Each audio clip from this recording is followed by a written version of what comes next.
Well, welcome to Hedberg Public Library. I'm Sue Braden, one of the reference librarians, and tonight we're going to present information to you, basic information about German genealogy resources here at Hedberg Library. I want to also introduce my colleague in the back of the room, Melissa Carollo. Wave your hand, Melissa. She is a reference librarian and our adult programming coordinator. So if you have an idea for a program or you have questions, Melissa would be happy to visit with you about that. Also, if you need anything and have questions during the program, Melissa can help you as well. If you have a cell phone with you tonight, if you would please turn it off or set it to mute, that would be appreciated. If you need to use the restroom, if you exit the program room, turn to your right, turn right again, exit through the security gates as if you're leaving the library, and the restrooms are on your left. Tonight's program runs for about 45 minutes or an hour. We'll then follow that with an optional tour. We'll be taking you out through the library to show you the adult nonfiction genealogy area.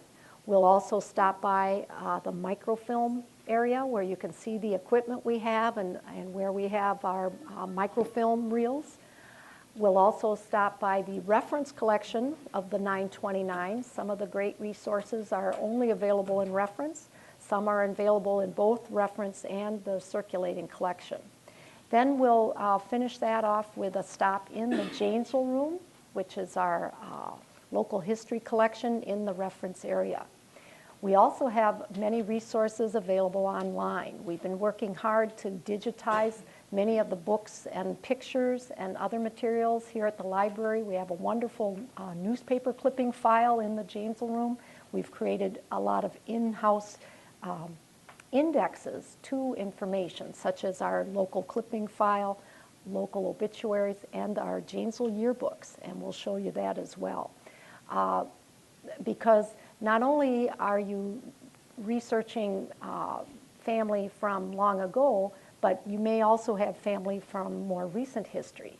And in talking with the German interest group, we thought it'd be good to include some of the local history resources available here. So if you've got local family, there's resources that can help you with that as well. Did I just go off mic? Can you still hear me? Oh, great. All right. Well, it's just my hearing's going, so.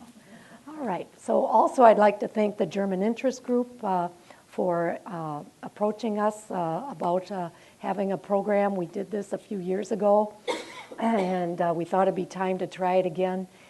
We also have a display table off to the side near the door with some of the books that we'll talk about tonight. John Wasserstrass is also going to present an overview of how to use the series Germans to America. So we'll get to that in a bit as well. So we're going to talk about some of the print sources and electronic. Keep in mind when you leave tonight, you may feel a bit dazed and confused. And that's normal. We're going to give you a lot of information. Remember to ask the library staff for help. At the information desk, we have reference librarians and information assistants available to help you. And we'll talk about that as we go along as well. But do put us to work for you when you have questions. All right.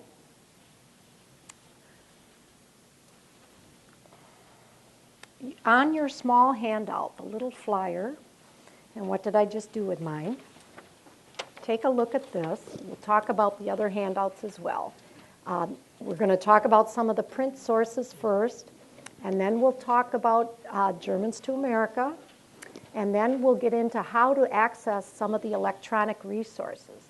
And the way I wrote this was so you can follow the path, and you'll see that in a few minutes, to get to these different sections and resources available on the Hedberg Public Library website. So we'll go through this together in a little bit. Another handout, you may have either the green or yellow handout. This bibliography was compiled by the German interest group, and Catherine Scheibel updated it, so thank you very much. The yellow list is in order by Dewey Decimal Number. It's placed on the shelf. The green sheet is an alphabetical listing of titles relating to German genealogy. So they have the same titles on them, they're just in two different two different forms. So, and if you have questions or if we run out and you'd like one of both, if you want to leave your name with Melissa before you leave tonight, we can arrange to have more copies made and have them at your next meeting if you'd like. And then another handout some of you may have picked up. This is a printout of the PowerPoint presentation. I know some folks like to take notes. I hadn't planned on this many slides, so I'll keep it fast and hope to keep you awake. There's some great stuff, but this way you can make some notes, jot notes with each slide. Any questions before we get started?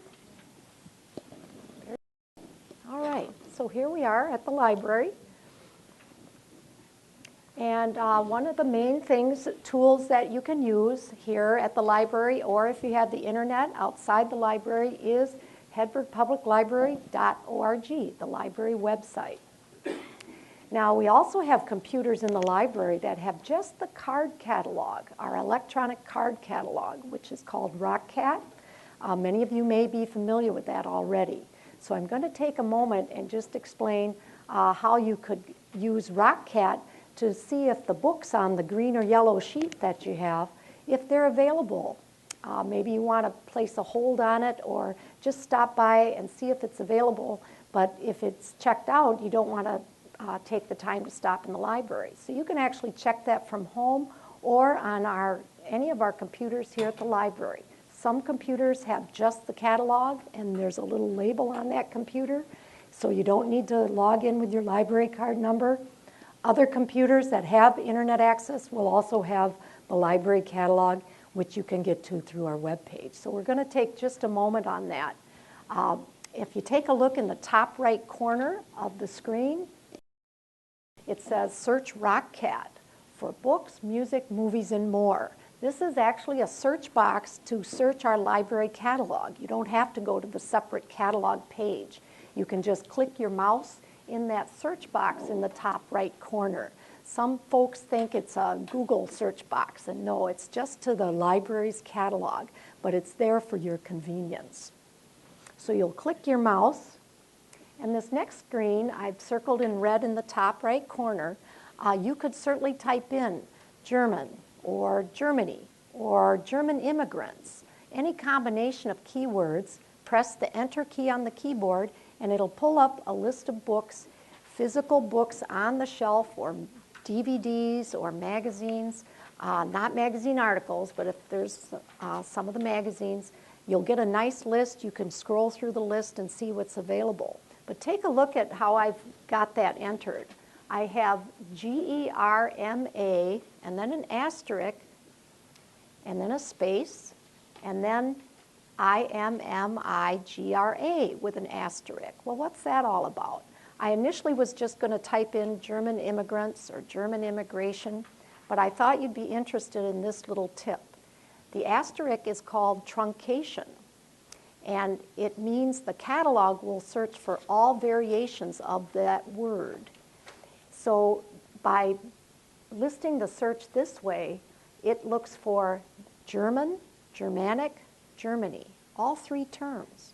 The second word will look for, I almost put in GRAN, but that would knock out books about German immigrants. So I left the N out, IMMIGRA, asterisk. It'll look for immigrants, immigration. I'm trying to think, I know I had a couple others, but anyway, that's called truncation. And here's what happens when I do this search. I type in the words and the little go button to the right of the box. I click go, and it pulls up a list of titles. Now, if you look at the very top of the list, it shows 103 results found. It found 103 items in the catalog that have some form of the word German and some form of the word immigrant or immigration in the record. And you can scroll down the list to see what's available on the shelf. Again, this is just the library's catalog. It's what's available not only here at Hedberg, but at any public library in the Arrowhead Library System. You may recall our catalog is a shared catalog. So if the Hedberg copy of a book isn't available, you can borrow the one from Evansville, Edgerton, Clinton, Orfordville, any of the Rock County public libraries. We're all on a shared system. It's no longer interlibrary loan. There's no crossover borrowing. There's no fee or no charge. So if we take a look at this, that first book, German Immigrants in America, that's a Beloit children's book. So I'm going to skip over that. But take a look at that second title, the Wisconsin Office of Emigration, 1852 to 1855, and its impact on German immigration to the state. Well, what if you want to learn more about that? You would just bring your mouse over and click on that blue title, Wisconsin Office of Immigration, and it'll pull up the whole record for that particular book. It's like the old library card catalog, the little card that'll describe it. And it shows that we have two copies, one in adult nonfiction that's actually on the shelf. I should have brought that in to show you. Another in adult reference. So if the circulating copy's checked out, you can take a look at the reference copy. Below that, it describes the book. It's 155 pages. It's illustrated. It explains the series that it's from, and then contents. See where it says contents? That means it lists all the chapters in the book. So you can read the table of contents and see what may be of interest. Take a look at the bottom of the record. You may notice in blue, by the subject line, it has Germany-Emigration and Immigration-History, or Wisconsin Emigration and Immigration History. There may be more subject headings as well. Anything in blue is a link. If you click that link, it'll pull up other books with that same subject heading. So I know this isn't exciting stuff, but I want you to be aware of the many things you can find just using the catalog.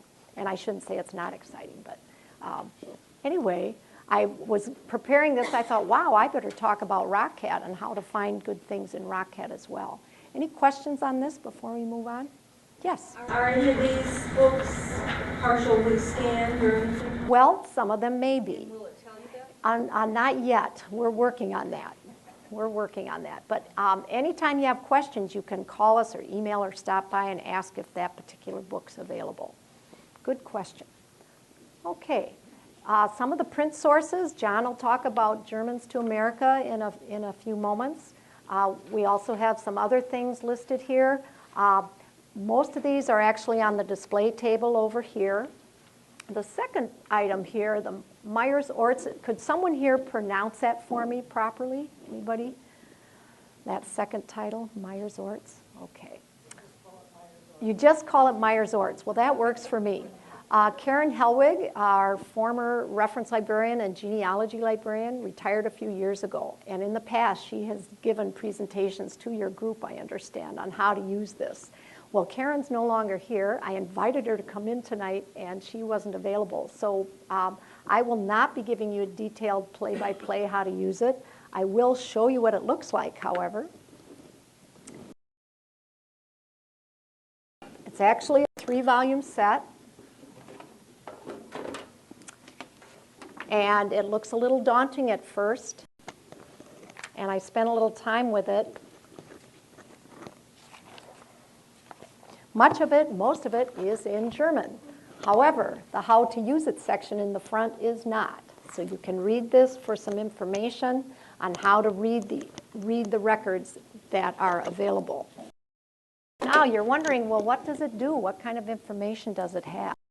There's a website I don't have written down here. It's called genealogical.com. It's a bookstore online for where you can order genealogy books.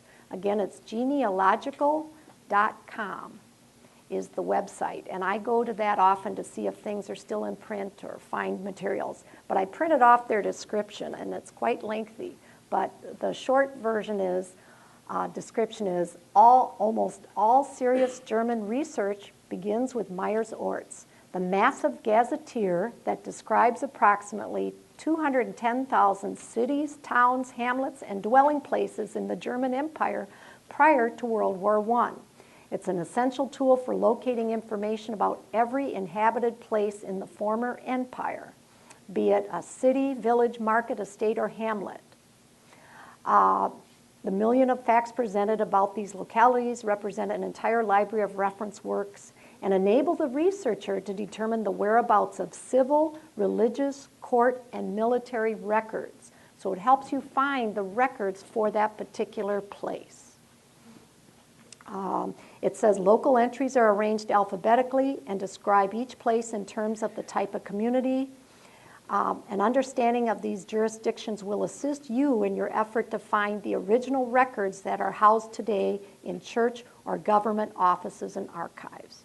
Now, you may feel, oh boy, that's a lot. How do I figure it out? Wendy Anka, many of you knew Wendy. She is no longer with us, but we have many of her wonderful genealogical resources. She wrote a book, How to Read and Understand Myers-Orts. This is a reference copy. It's not available for checkout, but you're welcome to use it here or make photocopies. So there's a nice thin book that helps explain how to use Myers-Orts when you're ready for it. We'll help you out. Okay. Some of the other books are back on the back table. This Passenger Liners from Germany, 1816 to 1990. It's the lovely book with the ship on the cover. I meant to bring it up. I'm not sure if that one's in the bibliography. I think I checked, but it'll cover passenger liners from Germany, 1816 to 1990.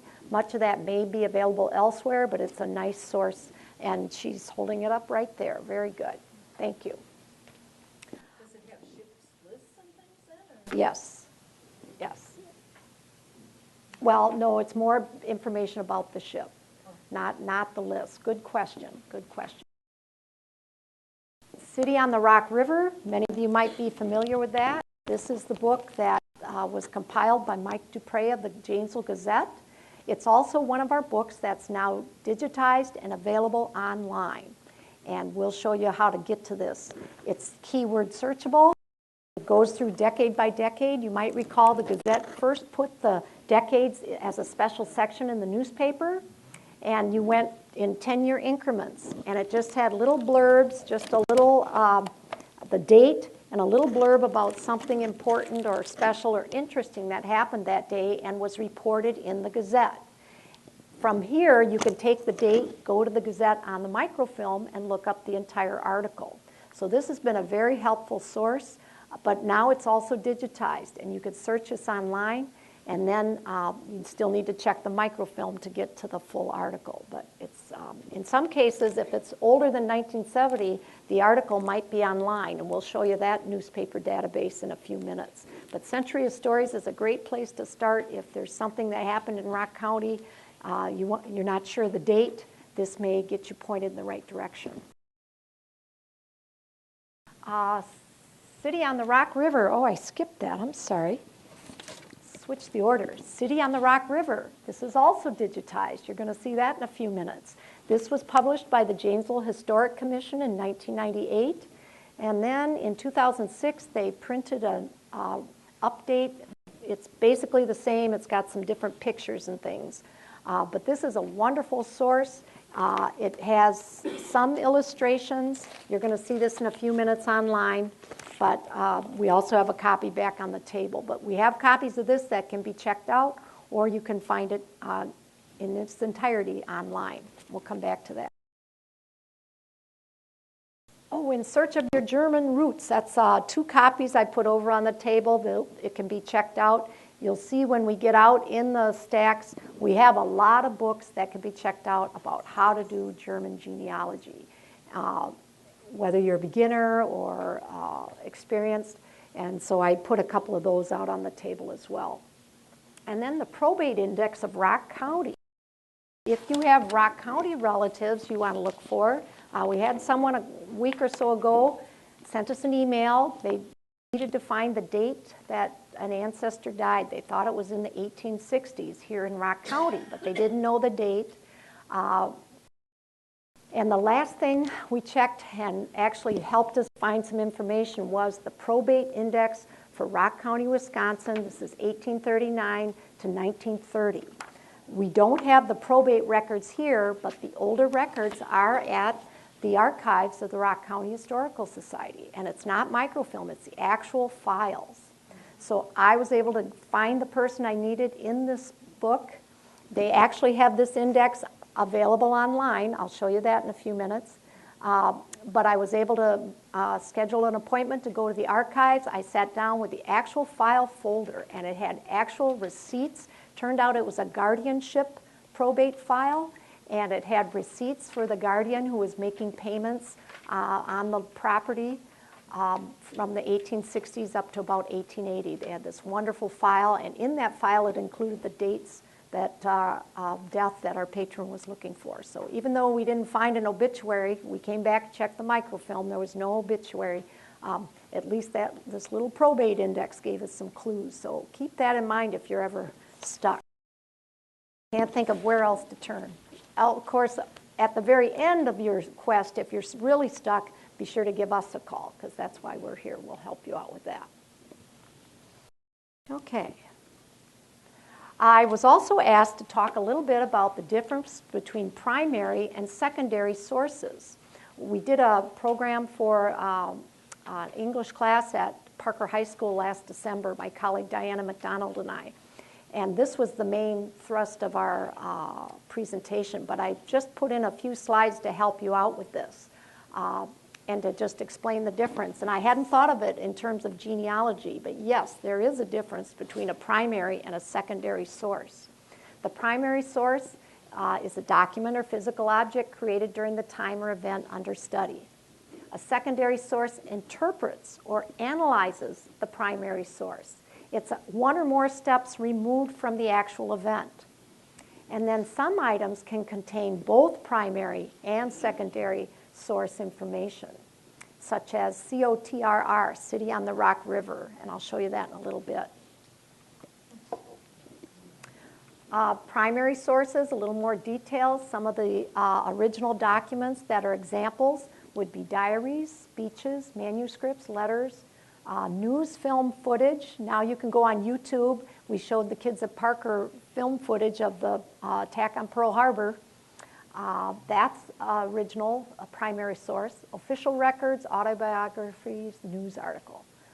Creative works or relics or artifacts, those are considered primary sources. Rock County Historical Society, they have a lot of primary sources. Secondary sources can have pictures or graphics, but they interpret. It might be an article written 10 years after the event, or a retrospective on a particular event. Different types of secondary sources are textbooks, encyclopedias, and at the end I put an index. Okay, so an index would be a secondary source. Good evening. Just by coincidence, we didn't plan this together, but that reference that Sue pulled up from her search there, those two authors will be our speakers at our June meeting. So if you want to hear the primary source, come to our June meeting 2 months from now. Okay, so I'm going to talk about Germans to America, a reference, and I'll copy Sue's phrase there. It might seem daunting because it fills up 4 whole shelves in the reference section, okay? So it seems pretty bad, but actually it's pretty simple to use. So I think my main goal here is not so much to show you how to use it as to convince you that there's some good information there. And it's not hard to find at all. So the book, there's the picture.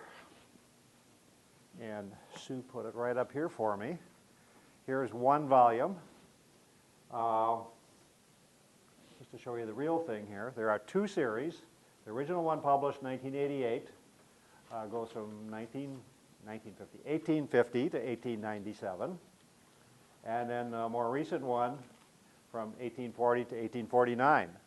So essentially we got coverage from 1840 to almost 1900. So a lot of names, okay? And as I said, it's located in the reference section, 4 full shelves. Each volume is approximately the same size.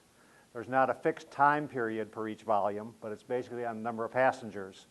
So if it was a year where there was a lot of immigrants, it might be broken into 2 or 3 volumes. Sparse year where there weren't many immigrants, 1 volume might cover a whole year. I didn't bother to go through the thing and find out what the shortest and the longest one was, but the ones I looked at were roughly half a year, 6 months to 8 months coverage. Okay, they're arranged chronologically, so if you know the year you're looking for, it's pretty easy to find the right volume. And it's basically a list of all the passengers chronologically. So just a bunch of list of passenger names. The ships are listed chronologically by arrival date. The passengers are as they appeared on the ship manifest, which as far as I could tell is purely random, except for the fact that family groups traveling together are grouped together, but otherwise there's no alphabetical order. So how do you find your passenger out of a whole volume full of really tiny print? Well, the key is the index. At the back of each volume is an index, and every passenger in that book is listed alphabetically. Okay? So, pretty easy to find. So, the only key is you got to know when the person is coming. So, I got mine from the census records. I found the year of immigration, and that got me pretty darn close, within 1 or 2 or maybe 3 volumes, because they don't cover exactly the year. And of course, census is not always exactly the year either. So you might have to look for 2 or 3 or maybe 4 volumes. But if you get the date, you can do that. This picture showing that they are all approximately the same size. I picked the first volume, the last volume, and 2 that I used for this presentation. You can see they're all pretty much the same size. There is an online, well, there are several online sources where you can search the index for the whole set. And I'm sorry I didn't get on this slide here. There is one that I like because it searches the Germans to America separate. It's not lumped in with a bunch of other databases. I can get that for you, I think, later. So, at the beginning of each volume, there's an introduction. It kind of tells you where they got their data from, what the primary source was, and then explanation of what names are included. So I probably can't read that, so I'll blow that up there. And notice it says from 1850 to 1855, the list contained, it was the ships that had a minimum of 80% German. So for those years, if the ship was primarily German people, it got included. If it was not primarily German people, it didn't show up. Okay, so some ships aren't going to show up during that time period. But for those, during that time period, those passenger lists had the entire passenger list, whether they were German or not. Okay, but then later, 1856, it tells you that all ships that had German passengers were included. Okay, but in order to save space, they listed only those passengers that were identified as German. So if your person came over and somehow they did not get listed as German, they're not going to show up. My great-grandfather came over, arrived in Philadelphia in 1888, and he's not in there.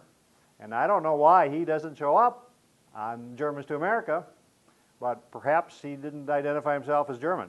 I'll have to look at another source. Yeah? Sometimes you have to remember that they wrote down what they heard, and my Wegman relatives were under the V's because, and maybe your ancestors as well, Wasserstrass instead of Wasserstrass? Well, we'll see. My great-grandfather didn't show up, but there are other ones. That's where I found my Wegmans in the V's. Yeah, yeah, I'll look at that.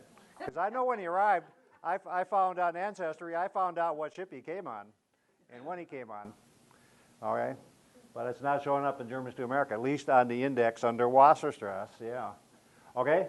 So keep in mind that your person might not show up here. And she is right about the spelling, because I had 3 generations come on the same ship in 1853. 2 of the family's generations were listed. The third one, whoever transcribed it, heard the name wrong, and They were on the ship, except that they had spelled it the Swiss way instead of the German way. Okay, I don't know if those of you in the back heard that. Three different groups. Spelling came out different on the manifest, so they showed up different. But I know that it was the same one because I knew that ship name actually came. Yeah. So even though there's 4 million names here, not everybody's included, and you might not be able to find them if they are included, okay? But you got a good chance of getting a hit here because there's so many names. So here's a sample page of the index, okay? The names are listed alphabetically. So if they're spelled the way you think they're going to be, you probably can find them, okay? I knew that both my grandfathers came over as young boys. And my father always said, wouldn't it be amazing if they came over on the same boat? So that was the first thing I looked for. I said, oh, Grandpa Tredup. So I looked in the T's down there at the bottom. Well, you can't read that again, but just to show you how many names are on each page. If I blow that up in the first column, here's the page from the T's. And sure enough, there's my Tredup family. And there are 1, 2, 3, 4, 5 people, and they're listed alphabetically. Okay, and notice after each name is page 65. That tells me that on page 65 of that volume is where they're going to appear in the manifest. And since they're all page 65, aha, they came as a group. And I happen to know the name, so I know that they did. Look up here. Here is the Troutmans, a whole bunch of them, listed alphabetically, but notice the page numbers at the end. There's a bunch of page 71s. Those Troutmans came as a group, but then later on in that same year, some other ones came out sporadically at different places. Later on, the 71 looks like the lowest number, so they apparently came first. So there might be a story there if you're a Troutman. Okay, so that's something you can learn. Oh, okay, but not on the same boat, but quite amazingly, in the very same volume, later in that same year, Great-Grandma Augusta came over with her 3 kids. Grandpa Wasserstrass and his older sister and baby brother. And again, they're on the same page, so it tells me they came as a group. Great-Grandpa, he's a different story, though, as I believe he came over earlier and set things up for the family. So, what do? I found their names in the page in the manifest, so I go to page 65. And right up here in the top corner is the Tredups. Well, let me go back here. Okay, there's the Tredups. And what you see here on this page, just a list of names. Again, that's from the manifest. They're not alphabetical order. So, and what ship did they come on? Well, I don't know. Yeah, if I go back 3 pages, pretty soon I'll come to the header. Oh, and there's the boat they came on. They came over on the Gothia. They left Stettin and arrived in New York on the 18th of May, 1888. Okay? So I know the ship, where they left, where they arrived, and what day they arrived. And now just something interesting. Notice on that same page there are 3 other ships arrived the previous day in 3 different ports. They all left from 3 different places in Great Britain. So at first I thought, oh, those are pretty small boats. Were they freighters? And then I read the prefaces. Oh, wait a minute. Oh, they just listed the German passengers. There were only a few Germans sailing from England that year. All right?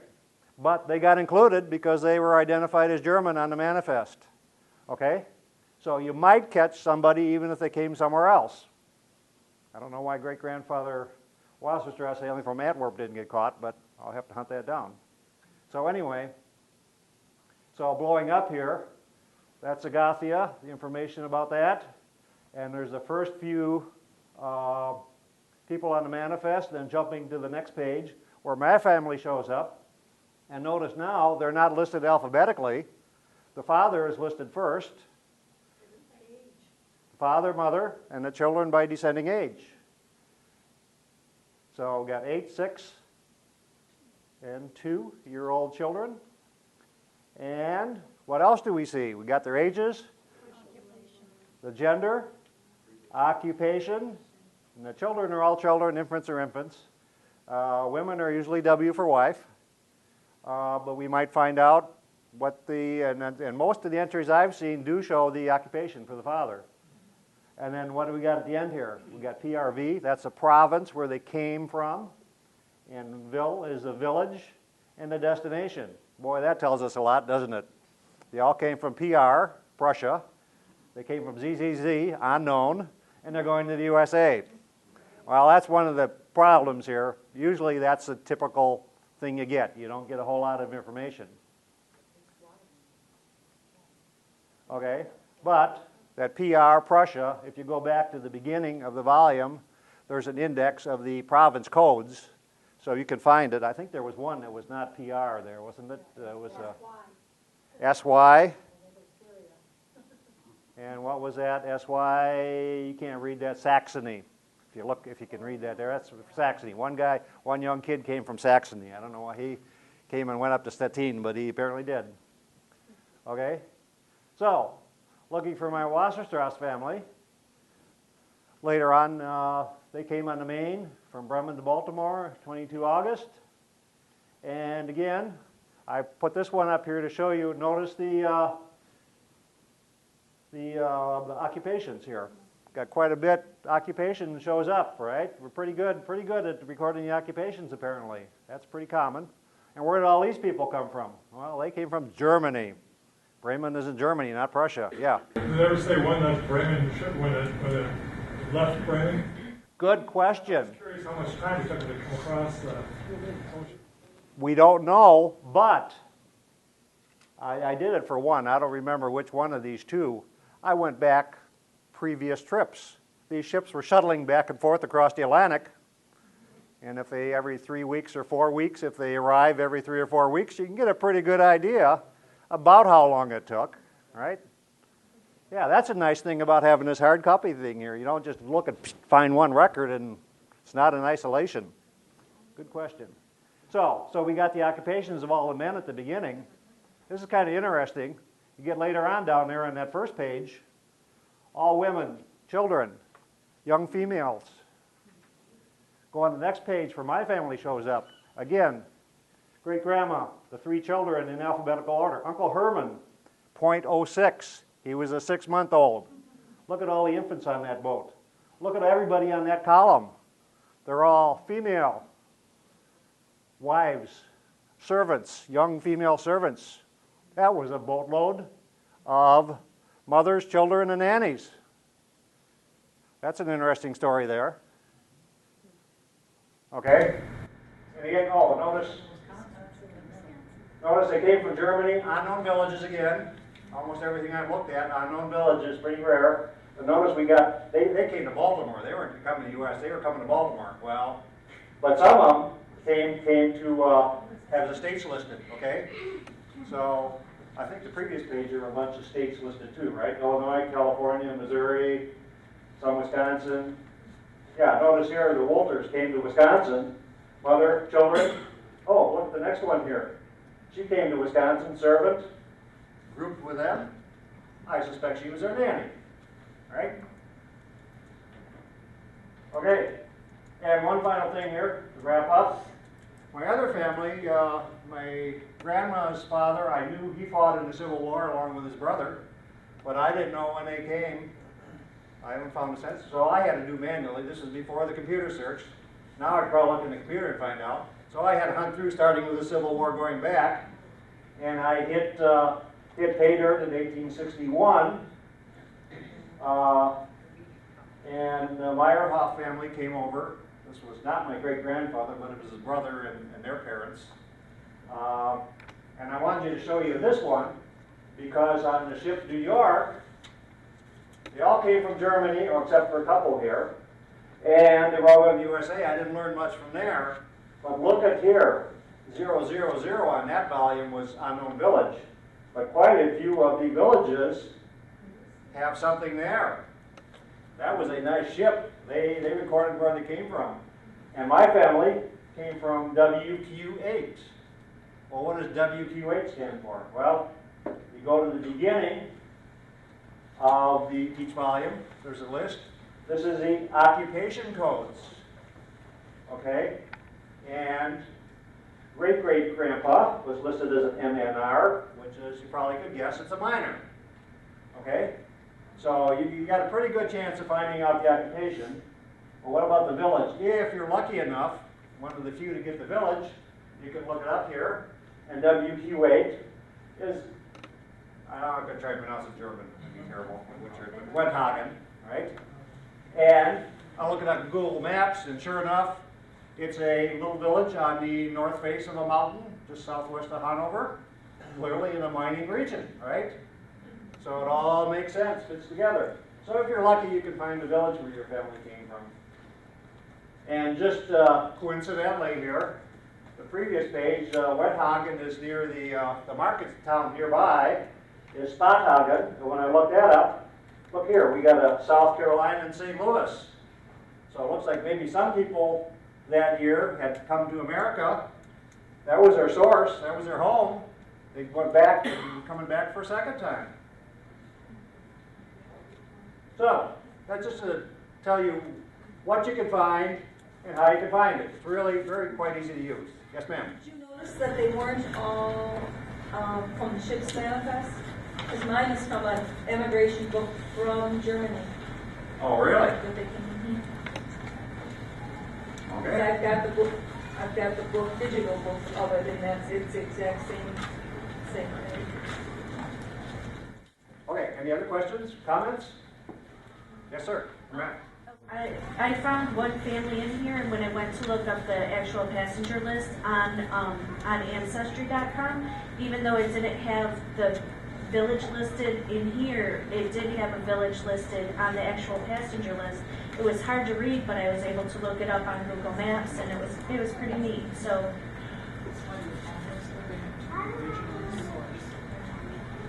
Yes, ma'am. If you can't find your ancestors there, then is there a chance you could find them somewhere on Ancestry if you could afford to take it? Yeah, well, that's like I said. Great-grandma, the kids came over. I think a lot of them are missing. Yeah. And 2 months earlier, great-grandpa came over to Philadelphia, presumably to set up arrange passage for the family. All right? So some of them are going to slip through the cracks and show up elsewhere. So yeah, it's not the beginning and end. But 4 million names is good chance. I found my grandfather. The spelling was bad, but I knew it was him because he was 8 years old, and I knew when he came, someone else did study. And he had 2 younger siblings, but he was 8 years old, the oldest. I never found either one of his parents. They weren't listed on the ship. So that was always interesting. I wondered, somebody must have been with him, or else there are people who get missed at times. Or like you said, didn't identify themselves as Germans or something. So here I find these little kids, and no idea who was with them. Yes, ma'am. Well, I was going to say, correct me if I'm wrong, but the library has access to Ancestry.com. No, it's not Various Blood. No, that's not the original. That's not Ancestry.com. It I'll costs talk money about that when I come up. Yeah. There are 2 different things. There's Ancestry.com, the free for version. libraries. I'll talk about that when I come Okay. up. It might be improving. Okay, go ahead. When I looked, the only information I found of my great-great-grandfather was that he was from Bavaria.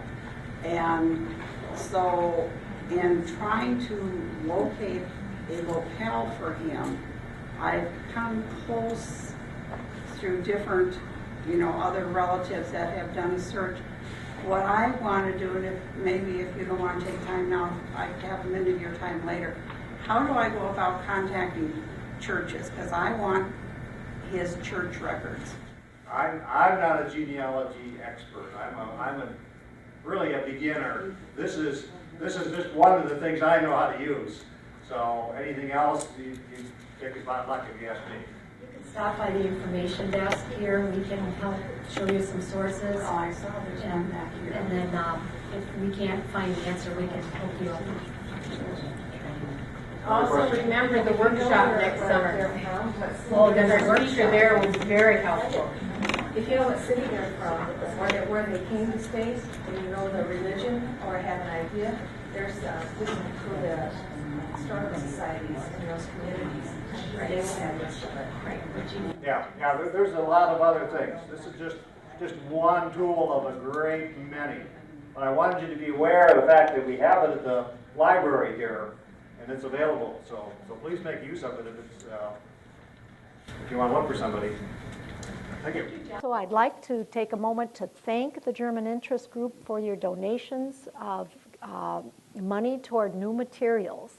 The very last page of both the yellow and green handout, you don't have to look now, but just so you're aware, it does list all the new titles that were purchased at the end of 2012. They are now here and on the shelves and available for you to use.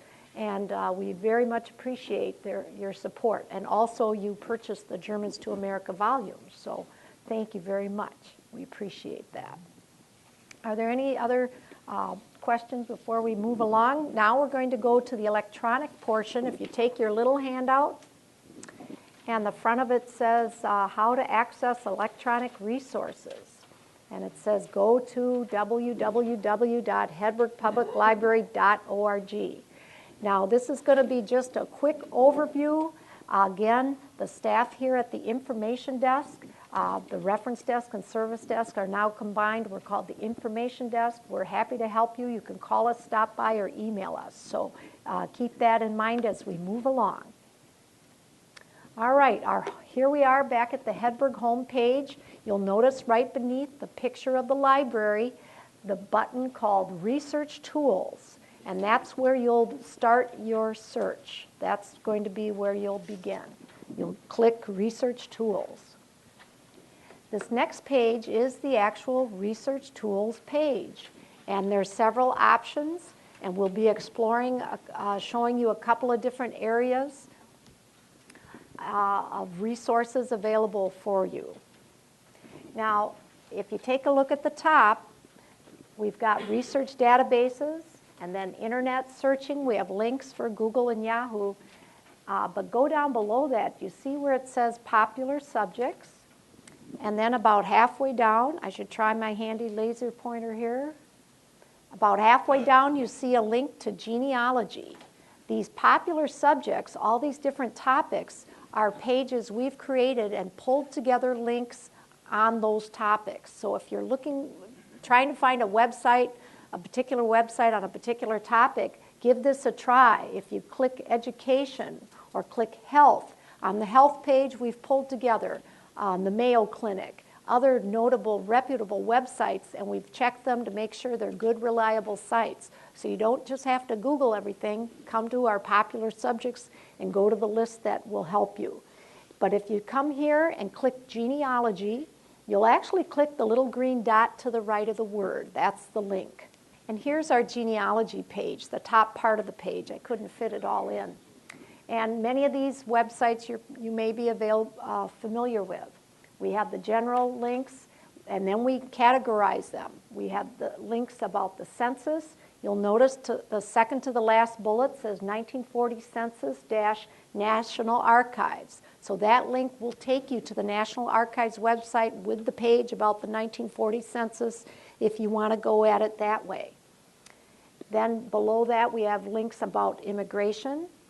The lower half of the page includes links for obituaries and cemeteries, vital records. You'll see the second bullet is vitalrec.com. That will help you link up to the vital records offices at different states in the country. Maybe you don't need Wisconsin. Also, the last bullet, earliest filed Wisconsin records by county. That link will take you to a page, and I just looked at it again. You do have to scroll down a bit, at the Wisconsin Vital Records Office, but it lists by county the records they have. Our fellow with the probate index, their deaths were in the 1860s. The earliest Wisconsin death records at Vital Records is 1871. So we couldn't refer them there. But that's a handy link too. But look under the last heading, Genealogical Societies and Libraries. The very first one is the Rock County Genealogical Society, to whom we owe a debt of gratitude. Through the years, their volunteers have indexed many things you're familiar with already. This is their web page, and I've circled indexes. If you click, actually, if you point your mouse to indexes, it opens up a screen that looks like this. And if you see that little white box, it lists all the indexes they have that are also available online. So that probate index I showed you with the gold color cover, it's actually the very top of this list right here. So you can bring your mouse and click that, and it takes you to their online index. This is one I circled just to show you what a record looks like. It's F.H. Buchholz, 1909, I believe is the date of death, and then it's a probate file. Further down it says guardianship. So that tells you, oh gosh, they've got something in the probate files. You can call the archives, make an appointment to go over and look at the actual file folder. It's not microfilm. I'll say that again for the JATV, it's not microfilm. And then they describe on their website that it is indeed the actual files, and their phone number is there and information. So it's a great source. Back at the home page, click Research Tools again if you'd like. And now we're back at the Research Tools page. What we just looked at was genealogy. But look at the top of the page, Research Databases. These are fee-based databases available at no cost to you if you use the computers here or if you have a Hedberg Library card. Some of the databases here are free through BadgerLink, which is available to libraries and schools throughout the state. Some of the databases, such as Ancestry Library Edition, is a fee-based or subscription database. Our library pays to have access to Ancestry Library Edition. It's the library subscription version, or a version of part of Ancestry.com. So when you mentioned that earlier, it's true. Not everything on Ancestry Library Edition is, not everything at Ancestry.com is available necessarily at Ancestry Library Edition. In reverse, ALE, Ancestry Library Edition, has some things not available at Ancestry.com. There's the free version of Ancestry.com, but there's a fee-based version of Ancestry.com, which you can subscribe to. What we have here at the library is called Ancestry Library Edition. So if you hear ALE, that's what the difference is, and we will show you that in a minute. But we'll click the little green dot next to Research Databases. And then you're at the Research Database page. I've circled the section for magazines, newspapers, and periodicals. There is a newspaper archive available online that does include some articles from the Janesville Gazette prior to 1970. It is not complete, but you can use that to search newspapers around the country. So you click magazines and newspapers and periodicals. At this next slide, it's called Newspaper Archive. It's right in the middle. It brings you to this page. You scroll down and click the state of which you wish to search newspapers. So I've circled Wisconsin, but if you had German relatives who lived out east for a while or down south or anywhere, you can try and look for articles in those newspapers. So after you click the state, it'll bring you to this page. You'll want to scroll down. And what I did in the corner here, I added the city of Janesville. If you pick a state and you click city and your city isn't listed, you can just leave it blank and not specify a city, and that's fine. Keep in mind, a lot of times articles that weren't in the Gazette, or maybe were in the Gazette but they're not in this database, they published in a different newspaper in the state, and you'll find it that way. So here we go. We're going to search for Herman Buchholz. Herman Buchholz. And I put it in the exact phrase box, but you can go by, there's a last name and first name box as well. But I just put in the name as a phrase. And I pulled up many articles. Here's what the list looks like. Here's one from Tuesday, October 9th, 1883, the Janesville Daily Gazette. You can click on it, and it brings up that whole page for that issue of the Gazette. And you'll scroll down. This happened to be column 2, I think, and it explains that Mr. Herman Buchholz, the carriage builder on the corner of East Milwaukee and Bluff Streets, received an order today from Eau Claire for one of his new style wagonettes. These new vehicles are working their own way into public favor and are becoming very popular with liverymen. The Buchanan, Iowa Bulletin published at Independence, speaking of the one recently shipped to the insane asylum at that place, says, "It shines all over and is just what that institution needed." So it's a wonderful resource. We answer a lot of reference questions with it. However, if you don't find something in it, it doesn't mean it doesn't exist. It just wasn't indexed and included. It's missing a lot of the 40s, the 1940s, and a lot of the 1930s, but not all, so it is worth a peek. Oh, yes. Very good website. Yes, Badger Link has lots of things in it. Yes. And I didn't have my great-grandmother's divorce decree yet. in which database in there? In Badger In the newspaper? Yes. Okay, because Badger Link is many, many different databases. Because I lived in Iowa, where she was from, and I found out what happened to the other one quickly, and I didn't know what happened. Okay, and that was using this newspaper archive? Great. And then I also have another relative I found an ad where he was a harness and shoemaker, and I found an ad for his business. Yes, if you couldn't hear her, she found an ad for his business. So it's the whole page of the newspaper, not just articles. So thank you for sharing that. Okay, we're back out at Research Tools. Remember at the very top, Research Tools is what's going to get you where you need to be. So we're back at the Research Tools page. We've looked at genealogy. We went up to the databases. We looked at the newspapers. But look to the left. It says Janesville's Past. This is where we have the digitized books that are available online. So if you click Digitize Past, it brings you to a screen like this. All the links on this page are the individual books that have been digitized, and it's some of the ones I've talked about already. Century of Stories, City on the Rock River. So if you want to search just one particular book, you can click the link. It'll take you to a page that has a keyword box. You type in the name or an address or a place, person, place, or thing.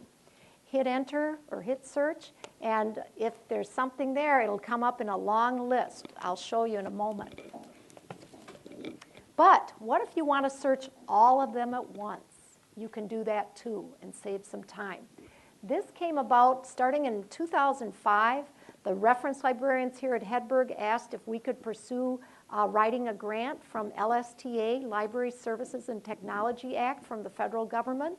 And over between 2005 and 2011, we wrote and were awarded 3 different grants to have material digitized. We gather everything, we send it up to the UW-Madison, to their digital collection center. They do the actual scanning. There's a lot of preparation we do before that. And they actually host it all and house it all on their servers, which makes our computer people very happy here. So we're just thrilled that we've had these books that are actually on the shelf. Some of them are one-of-a-kind, unique items or out of print, but they're now available online. In addition to that, we've had our collection of Groover photographs digitized. We've had historical postcards digitized, and the old city directories. And most of you should know that those city directories can be very useful. They're digitized from the 1850s up through 1931. So, well, how do you do this? At the very top, search Janesville's Past, click that little green dot, and it takes you out of the Hedberg site to UW-Wisconsin Digital Collections. There's many different communities all over Wisconsin have digitized collections. So if you need a different part of the state, get to their homepage and you can go right down and you'll see Janesville's Past in, among others, from the state of Wisconsin. Right here at the top, I'm getting my things mixed up. Search the collection, search only full text. We had no control over the wordage they used. Search the collection is just for photographs. Search the full text goes through all the books. So we want to find a photograph. We type in the last name Buchholz. It's going to search Janesville's Past. I hit the search button over to the right. Pulls up 2 things. Apparently there was a Captain Buchholz who drove the steamboats that you may have heard about on the Rock River. But we're going to look at the second one. You just click on the picture, and it opens up the record. When you see anything that looks like this, it means you can click to enlarge the picture. Below the picture is the description. A photo of the building that used to house the Janesville Carriage Works, 201 to 203 East Milwaukee Street. The business was started in 1876 by Hodge and Buchholz, and then it became Janesville Carriage Works. At the very bottom, it tells you the source, Groover Photos, Volume 6, page 22A.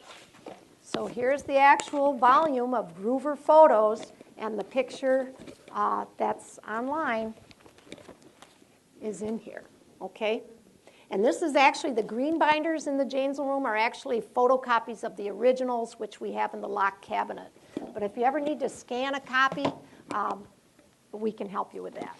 But this is just great for us. And you can actually email this to yourself. So if you find several online, you can click Save This Record and just email them all to yourself at once and have an electronic copy. If you click on just the picture, that'll blow up the picture. Again, that's from our Groover collection here at the library. Go back. This time, if you want to search just the full text. Now, before I leave this page, see how it has different pictures there? And I'll speed up because I know you've been sitting a while. But it has things divided. Those are all our pictures, our photographs that have been digitized. And so you can just browse by homes, businesses, factories, streets, schools, and disasters. And if you click on one of those headings, it'll pull up all the pictures under that topic. If you want to just browse, it's kind of fun. Below that, it lists all the other titles, different things that are included. And if you scroll down, you'll get a description of that whole collection. But here we are. We're going to just search all those books you saw on the list. And here we go. You can type in, I typed in Herman Buchholz, and it's going to search all 61 books at one time. Well, it finds 28 matches for Herman Buchholz in all those different books. And here's one called Notable People, page 250. It's under the book City on the Rock River, Janesville Historic Commission. So they gave us permission to digitize it, and we appreciate that. We're going to jump and click on page 250 and take a look at that. So here we are. There's page 250. And you'll see, oh, sorry. There's page 250, right from the book, is now online. It explains that he's a German native who came to Janesville in 1856. He began working for a carriage maker, Robert Hodge, et cetera, et cetera. So there's a nice little blurb about him on page 250 in this book. If you wish to print, over here on the left, you click Image for Printing. It reformats it, gets it all ready to print. What if you pull up a page that's a lot of text and you can't find the section you searched for? Click Page Text and watch what it does to the screen. It'll help you find what you're looking for. It gives you just the text of that page, and it highlights your search terms in red. So that's really handy. This one's pretty easy because Herman's right at the top. But if you just click that, it'll do that. Then when you're done, click Page Image to go back to this screen, okay?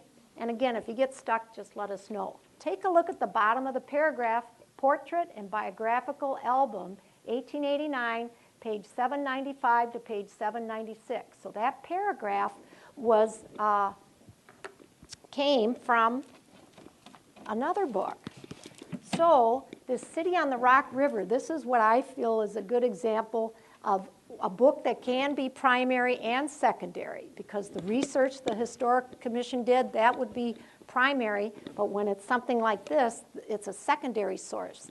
Because here's the book, Portrait and Biographical Album, that talks about Herman Buchholz. So we're back at the research tools page. We talked about genealogy. We talked about the research databases, the newspapers. We went into Janesville's past. Now look near the bottom under popular subjects, local history. This is where you'll have the meat and potatoes of the things other than Janesville's past. This is where all our local history information is going to be. At the very top, you've got HPL indexes and databases. Those three databases are created by staff, and volunteers help us with it. here at the library. We have an obituary index to the Gazette. Now this is just 1993 to the present. Remember, you can go back to the newspaperarchive.org to find older obituaries, but we do have an index that we're working on here. So we're going to see what other Buchholzes there are. We just type in the last name Buchholz, and it pulls up a list of all the obituaries that our volunteers have helped index into this database. You can access this 24/7 from any internet connection. So if you don't remember when someone was in the Gazette, this will tell you. That date on the far right is the date it appeared in the Janesville Gazette. Yes? Can you save things on a thumb drive at all? This won't take you to the actual article, but you can save it on a flash drive or thumb drive when you get to the microfilm machine. You can pull up the microfilm and save a digital copy onto your thumb drive, okay? Keep in mind, maybe the local library in what community or county your ancestor came from, maybe they could do that for you. We do that all the time. We get requests for obituaries from people who are out of state or out of the country, and we can just look it up on the microfilm, save it to a thumb drive, and email it to them. So it helps a lot. Okay, back to research tools. Back to local history again. This time at the very top, the local history database.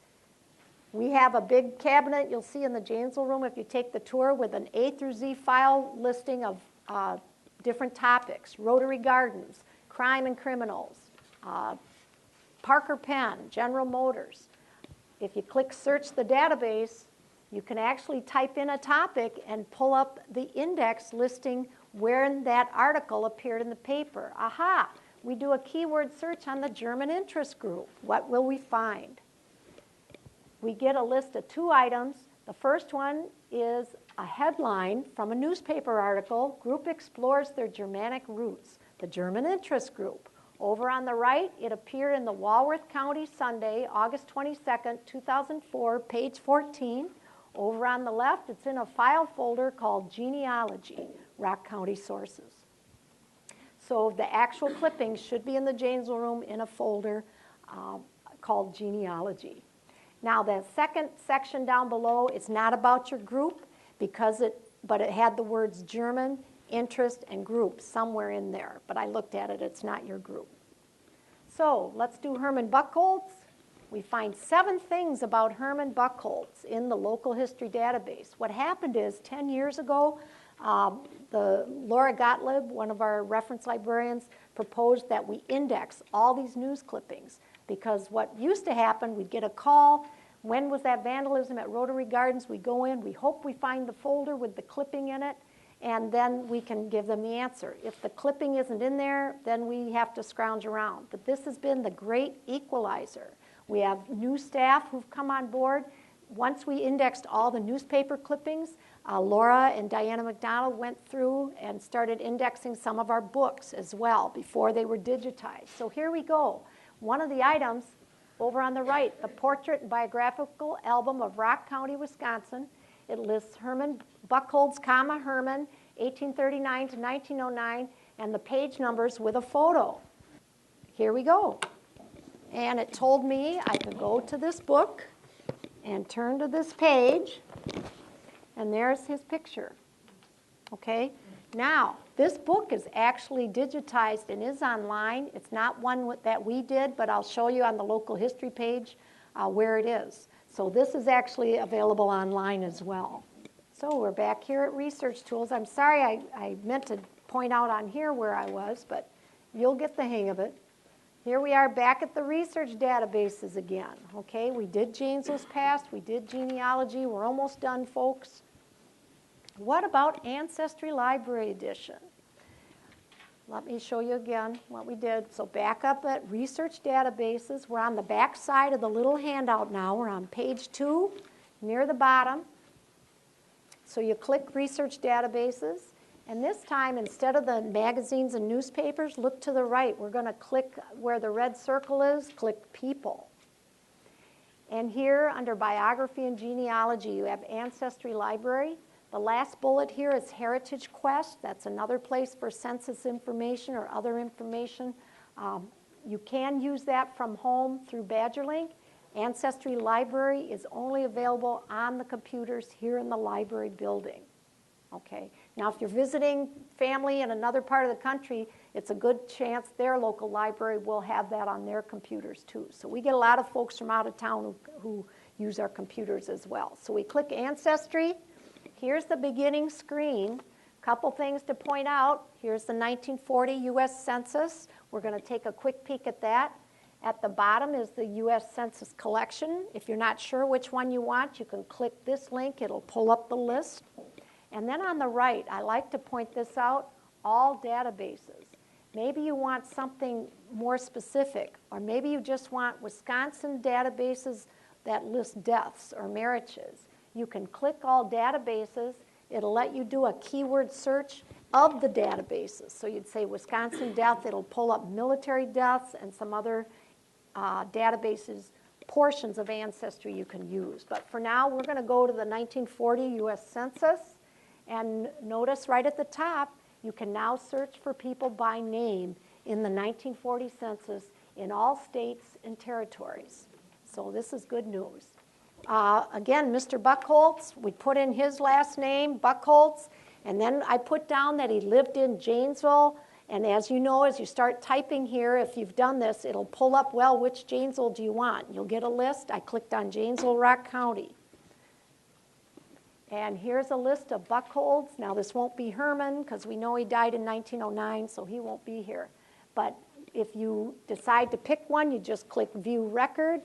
And here's the record for August. Of course, keep in mind the spelling. This is A-U-G-E-S-T. That may be correct, but if your piece of paper says August, as we are learning, you've got to keep those different spellings in mind. And here's the list. And then, of course, you can click on the original image and go into that. We can help you with printing here at the library. But this is good news, and there's lots of things in here that may be useful. Again, hedbergpubliclibrary.org is the place to go online. Research tools is always your starting point. And then if you have any questions, you can call us or email us as well. I hope this has been helpful. Thank you very much.